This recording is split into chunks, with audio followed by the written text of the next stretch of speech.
Hi, my name is Sruti. I'm an author and spiritual teacher that discusses my experience of awakening in chronic pain. I've also been discussing the link between blaming our unhealed pain on others, thus making them into objects, and eventually making them into objects of violence, and in the case of women, objects of sexual violence and rape.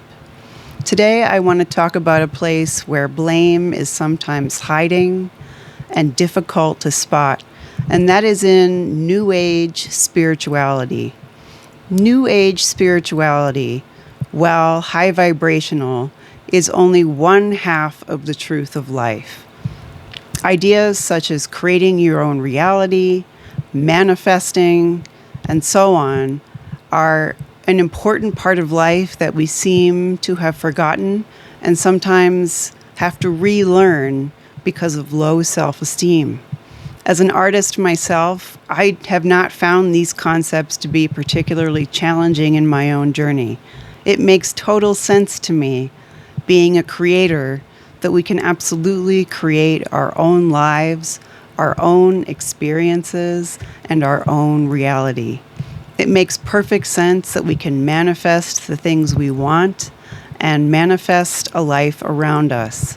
However, there is a difference between passive manifestation, where you simply put out what you want to the universe, like a new car, and hope that it comes back. Often it does come back, but not in the way you expect, and often not in a good way that you expect, therefore leading you to believe that you're doing it wrong. Here is where blame is hiding. Unconsciously, you have blamed yourself or blamed someone else for a bad manifestation. In the worst case, when things happen like death, illness, pain, etc., things we obviously don't want, and things that are very difficult to deal with, we may even misunderstand that we have somehow manifested those things towards us or created them in our reality because of a bad attitude. This is profoundly untrue, and yet another source of blame where actually it's a form of victim blaming. You're already a victim of circumstance, and you are blamed again on top of that for being either a failure or not positive person or just bad at manifestation. Don't fall prey to this false idea. You cannot manifest a bad event upon yourself. There is the common notion of bad karma. Bad karma is also not what we believe it is.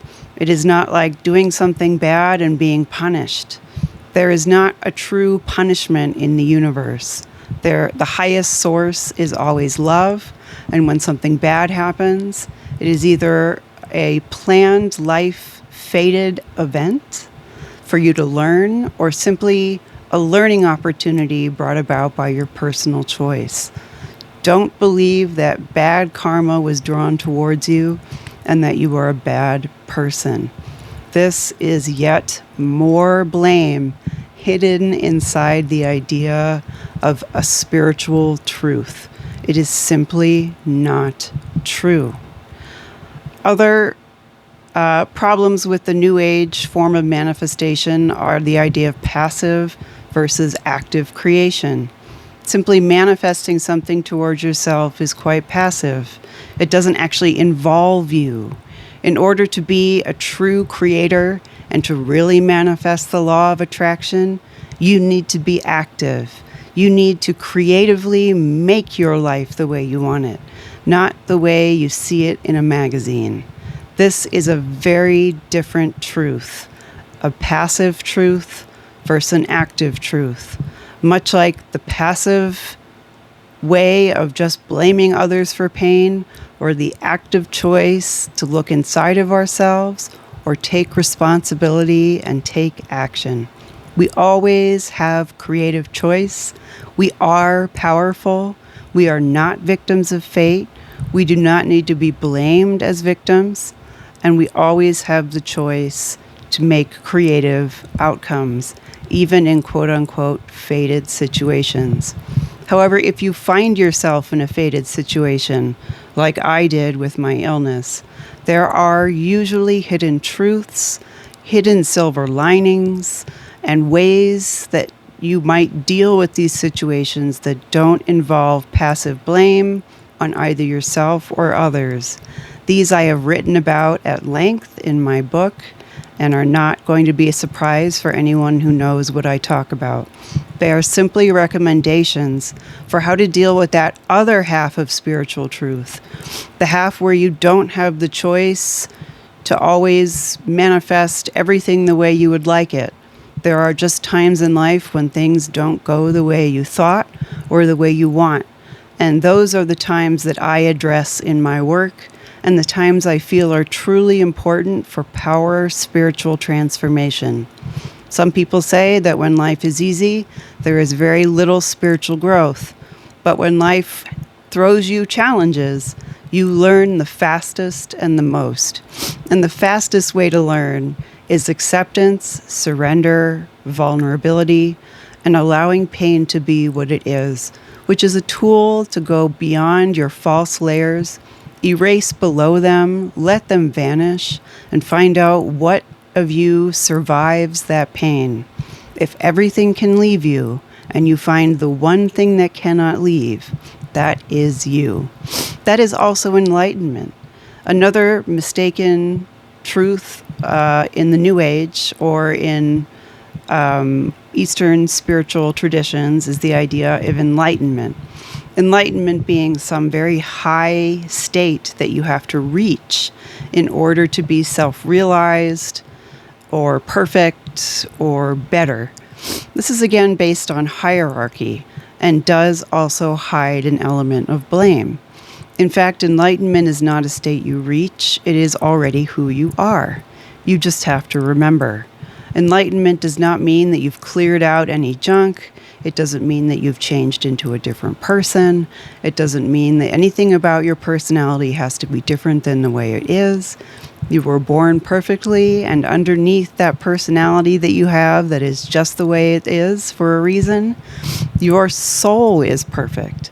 And your consciousness is perfect. And that, my friends, is actual enlightenment. If people understood that that was actual enlightenment, the world would truly change. And we would stop reaching outside of ourselves to be better, higher, lighter, greater beings. The real transformation comes from actually being who you are already, authentically. Which, for example, for me, looks like someone who is very, very, very introverted, awkward at public speaking, quiet, private, and a little bit calm, cool, and collected. Sometimes excitable, sometimes not. Always trying to interact with people from how I'm the most comfortable relating. And that should be you too. Not those characteristics, but the most comfortable way you want to interact, that is the best way for you.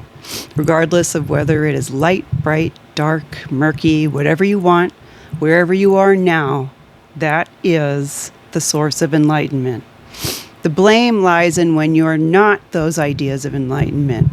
When you're not high, when you're not wealthy, when you're not blonde, when you're not light-skinned, when everything dark or low is vilified, such as it is in the ultra-obsessed, high-vibrational new age that we have at the moment, then all of those other parts of life that aren't really all that bad get vilified as well. Starts to sound a lot like racism. We vilify dark hair, dark skin, dark complexions, dark personalities. Anything dark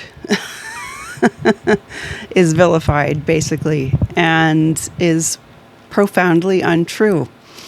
Blame is in here. Blame for being that way. Blame for being born that way. Blame for not being light, bright, high vibrational. In the highest truth, we're all love. In the highest truth, we're all high vibrational. In our human, actual existence, there are so many colors, so many shades of gray, and yet all of them at the source are the same. And that true source, that one underneath who you are when everything else is stripped away. That is what is most valuable, and that is what is most important. Speaking of hierarchies, in the New Age, you will find thought leaders selling you their ideas, but most of those leaders, whether they are male or female, have been blessed by a male guru, usually an older white man in a position of power. This starts to sound like patriarchy all over again. It sounds like enlightenment is only for the few, only for the light, only for the wealthy, and that is just profoundly not true. Pain will tell you that, or your own self-inquiry will tell you that, and the results will be a breakdown of objectification in society. When there is no more blame, there is no one to place that blame on. There are no more objects. There is no more objectification. There is no more dehumanization. There is no more violence. Take a look at things that seem hidden, like numbers, the numbers of views on a video, the numbers of sales on a book, the amount of money, the number of followers. All of these are patriarchal measurements of success, putting objects in a hierarchy of better, higher, or lower. Instead, look for the heart, look for the truth of something. If there is a practice, whether it is New Age, Eastern, Western, traditionally religious, if it tells you you're wrong, if it tells you you're bad, if it tries to blame you for having a problem, if it makes you into a victim and then blames you for being the victim, now you've been twice blamed. That is a problem. Think about how rape fits into New Age spirituality. Would you ever tell a woman she brought rape on herself? But in fact, we do. Society often does tell women rape is brought upon themselves and then further blamed for either speaking out or trying to say that it wasn't brought upon themselves. This all is starting to sound familiar. Do not be fooled by the New Age. Do not be fooled by any religion. Look for the hidden source of blame and find out if the patriarchy is hiding in there. Find out if you are in there, if your truth aligns with being made into an object or being blamed, and you will be able to discern truth much more easily. Thank you.